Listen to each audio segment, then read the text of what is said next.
کثرت سے روزے رکھتے. اب یہ جو آیا اس تک مانا سیامہ شعبان، شعبان کے روزوں کو پورا کیا. سیامہ شہرین، مہینے یعنی شعبان کے مہینے کے سارے روزے رکھ لیے.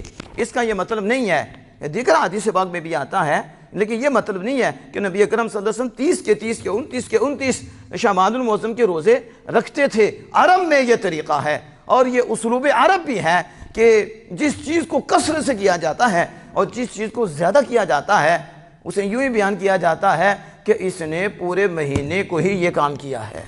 مطلب یہ ہے کہ کثیر روزے رکھے ہیں. اب یہ بخاری شریف میں تھا، اب میرے پاس یہ نسائی شریف ہے، اور نسائی شریف میں بھی یہ حدیث پاک آئی جو اس ماہ معظم کی عظمت کو واضح کرتی ہے.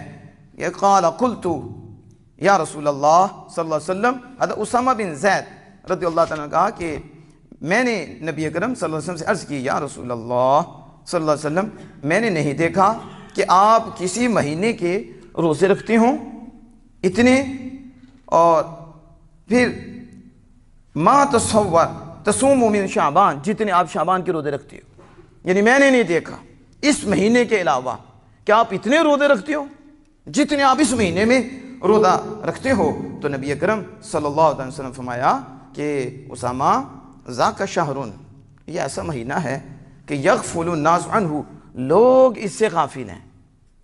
میں روزے رکھتا ہوں تو شرف ہے، عظمت ہے، لیکن اسامہ سنو یہ وہ مہینہ ہے جس سے لوگ غافل ہیں.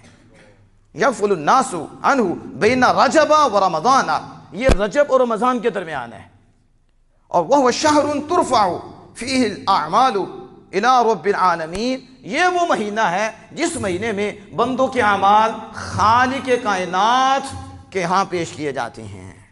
یہ وہ مہینہ ہے. فاحب ان یرفع عملی، اور میں چاہتا ہوں، میں پسند کرتا ہوں کہ جب میرا نامہ اعمال خالق کائنات جل وعلا کے پاس پیش کیا جائے تو اس وقت میں روزے میں ہوں. دیکھو بار بار نبی اکرم صلی اللہ علیہ وسلم کے متعلق یہ دیگر کتب حدیث میں یہ حدیث پاک آئی ہے کہ میں پسند کرتا ہوں کہ جب میرا نامہ اعمال پیش کیا جائے تو وہ ایسے پیش کیا